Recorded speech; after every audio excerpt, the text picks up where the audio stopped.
Saya mengajak kita sekalian, dogma Bunda Maria diangkat ke surga bukan sebuah kebenaran kaku, tapi ini refleksi mendalam atas kitab suci.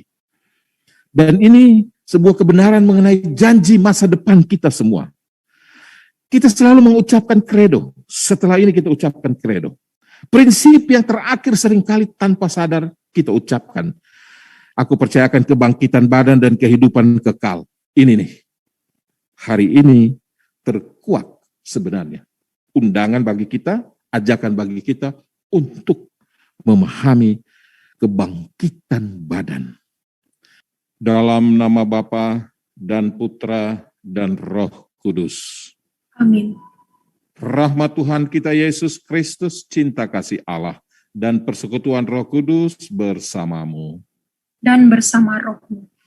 Bapak, Ibu, Saudara-saudari yang terkasih, selamat hari Minggu. Kita mengikuti perayaan Ekaristi di rumah masing-masing. Ajakan bagi kita untuk senantiasa menaruh hidup kita dalam perlindungan Tuhan, apalagi di tengah situasi yang berbahaya saat ini. Janganlah terbawa dalam kecemasan dan ketakutan. Semakin kita beriman kepada Tuhan, semakin kita mencontoh hidup Bunda Maria yang menyerahkan segala penyelenggaraan kepada kuasa Tuhan. Dan Bapak, Ibu, Saudara-saudara yang terkasih, hari ini bersama dengan Gereja Universal seluruh dunia, kita merayakan Hari Raya Santa Perawan Maria diangkat ke surga. Perhatikan, diangkat ke surga. Kalau Yesus ke surga itu Yesus naik ke surga karena dia mempunyai kekuatan sebagai Allah. Tapi Maria adalah manusia, maka dia diangkat oleh Allah secara jiwa dan tubuh ke dalam surga. Kitab Wahyu dengan jelas melukiskan tentang hal ini yang akan kita dengarkan dalam bacaan nanti. Bapak, Ibu, Saudara-saudara yang terkasih, mari kita bawa seluruh diri kita dalam Ekaristi Kudus ini bersuka cita atas Hari Raya Santa Perawan Maria diangkat ke surga. Bapak, Ibu, Saudara-saudari yang terkasih dalam Yesus Kristus, bagi Anda yang mungkin pernah berziarah ke Holy Land, ada satu situs di mana biasanya menjadi agenda dari ziarah itu, yaitu Lembah Kidron. Di Lembah Kidron di Yerusalem itu dipercaya di situ ada makam Bunda Maria. Bapak, Ibu, Saudara-saudara yang terkasih, saya 3 kali ke Israel dan hanya sekali dibawa ke situ. Itu pun sebenarnya saya setengah hati mau pergi ke tempat situs tersebut.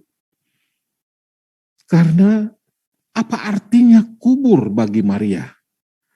Padahal khasana kitab suci itu kubur adalah pembusukan dari dosa, gitu. Ya. Ada juga seorang kenalan menunjukkan fotonya kepada saya, dia foto selfie dia bilang, ini Romo, ini kuburan dari Bunda Maria di Efesus. Nah loh, ada beberapa daerah yang mengklaim memiliki kuburan dari Bunda Maria. Ini sebenarnya yang benar di mana sebenarnya? Saya bilang, tur semacam begini bisa berbahaya. Kenapa? Yang ingin saya katakan di sini, Maria tidak membusuk di dalam kubur. Titik.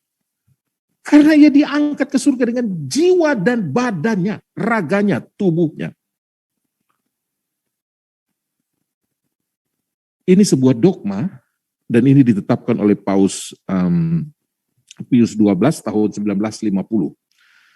Tetapi Paus menetapkan itu atas permintaan dari 113 kardinal, 2.505 uskup, 32.000 pastor dan biarawan, 50.000 biarawati, dan 8 juta umat awam. Kenapa gereja sangat membela kebenaran ini? Selama 16 abad yang pertama, tidak ada ahli gereja atau sekolah teologi yang menyaksikan pengangkatan Maria lengkap dengan tubuh dan raganya, jiwa dan raganya. Maka hari raya ini mengundang kita sekalian untuk membaharui iman kita. Ya. akan kredo yang nanti habis ini kita ucapkan. Kebangkitan badan dan kehidupan yang kekal. Karena memang faktum tentang Maria dalam kitab suci itu jauh sangat besar. Kitab suci itu menulis maupun melukis peranan Maria ini dalam apa yang disebut tersurat maupun tersirat. Bapak Ibu Saudara-saudara yang terkasih dalam Yesus Kristus, kita mendengarkan bacaan kedua yang begitu indah tadi dari 1 Korintus. Paulus memberikan tulisan atau tertulis tentang Kristus sebagai Adam baru. Tetapi serempak juga Paulus memberikan lukisan atau tersirat tentang Maria sebagai Hawa yang baru, New Eve, ya, Eva yang baru. Karena itu Paulus jelas-jelas menulis, maut yang datang karena satu orang manusia yaitu Adam lama telah diputus oleh Adam yang baru, yang bangkit mengalahkan dosa. Hawa yang lama telah digantikan oleh Hawa yang baru, yaitu Maria. Ini luar biasa bukan? Ya. Rahasia ini, Bapak Ibu Saudara-saudari tahu, rahasia ini membuat beberapa teolog dan pendeta-pendeta dari Presbyterian, Pentakosta, dan lain-lain, khususnya di Amerika dan Eropa itu, hijrah ke Katolik. Pindah, convert. Sebab apa? Rahasia ini sebenarnya telah dikuak dalam tulisan-tulisan dari bapak-bapak gereja, ya, atau magisterium. Seperti kita sebut dengan hormat, Justinus, Irenaeus, Cyrillus dari Yerusalem. Sebelumnya mereka tidak tahu membaca kitab suci, mereka ahli jawab kitab suci, tapi hanya tidak menggali khasanah ya, generasi setelah jemaat pertama. Dan gereja Katolik memelihara tradisi ini sedemikian rupa. Maka bicara tentang Adam yang baru tidak terlepas dari Hawa yang baru. Kenapa saya bilang demikian? Bapak Ibu, jemaat perdana memahami Yesus dan Maria sebagai model penciptaan yang pertama. Maka sebagai Hawa baru, Maria adalah ibu segala yang hidup dan dia adalah tabut perjanjian yang sesungguhnya. Di sini kita lihat Hawa adalah manusia perempuan pertama yang karena tidak taat membawa maut ke dalam dunia, sedangkan Maria oleh ketaatannya melahirkan sang hidup ke dalam dunia. Itu luar biasa indah sebenarnya. Karena itu Scott Hahn, ya, mungkin dengar nama ini, pernah dengar nama ini, salah satu dari pendeta-pendeta dan ahli kitab suci dari gereja lain itu yang pindah ke Katolik mengatakan tidak bisa kita membaca kitab suci secara lepas, penafsirannya harus kontekstual dan juga yang terpenting melihat tipologi, yaitu hubungan tersurat dan tersirat antara perjanjian lama dan perjanjian baru. Ya, khususnya kita lihat kejatuhan Hawa dilukiskan di dalam kitab pertama atau kitab Kejadian, dan dalam kitab terakhir yaitu kitab Wahyu dilukiskan tentang Maria yang melahirkan kehidupan, ya, dari Yesus, lewat Yesus. Ini rahasia pengetahuan yang sangat besar di dalam kitab suci. Bapak Ibu Saudara-saudara yang terkasih, maka boleh saya katakan Maria adalah bintang dalam kitab suci. Ia bintang dan tidak salah kalau ia diberi gelar bintang laut, bintang timur, bintang kejora atau stella matutina atau dalam bahasa Inggris the morning star. Ya. Apakah ini sebuah sebutan begitu saja? Menurut saya tidak. Ini luar biasa. Tergantung bagaimana cara Anda melihat. Coba perhatikan. Ketika seorang anak kecil melihat bintang, dia mengatakan bintang itu kecil. Sebab matanya tuh menangkap bintang di langit yang tinggi. Hanya kecil. Tapi ketika seorang terpelajar melihat bintang, ia mengatakan bintang itu besar. Sebab ia melihat dengan ilmu pengetahuannya. Dan itu benar. Tetapi ketika seorang beriman melihat bintang, matanya melihat bintang kecil dibarengi pengetahuan akan bintang yang ukurannya besar. Tetapi yang ia katakan adalah Tuhan yang maha besar. Melihat bintang berarti melihat kebesaran Tuhan. Maria adalah bintang. Dalam dirinya kita melihat kebesaran Tuhan. Ia adalah cermin dari kebesaran Tuhan. Berarti Anda tidak bisa melihat Maria sebagai bintang itu seperti Anda dengan menggunakan mata anak kecil yang melihat bintang, tetap bintang yang kecil. Dia tidak mengetahui, dia tidak memahami. Bapak, Ibu, Saudara-saudara yang terkasih, saya ulangi lagi. Faktum bahwa Maria di dalam kitab suci itu jauh sangat besar. Pengetahuan ini membawa kita untuk melihat tentang perannya di dalam rencana keselamatan Allah. Sebesar Magnificat yang kita dengarkan dalam bacaan Injil. Dan kitab Wahyu dalam bacaan yang pertama tadi melukiskan tentang Maria yang melahirkan kehidupan itu dengan membinasakan maut oleh Yesus Kristus. Saudara-saudara, begitu besar ternyata peranan Maria, sehingga ia menjadi pribadi yang dihormati Yesus dan murid-muridnya. Ia bunda dari gereja para rasul, bunda kita bersama-sama. Luther, pendiri Protestan itu sendiri mengakui bahwa Maria adalah bunda gereja.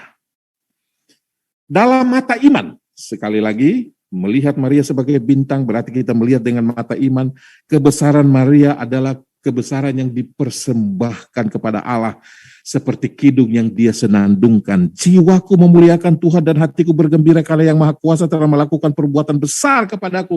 Kuduslah namanya.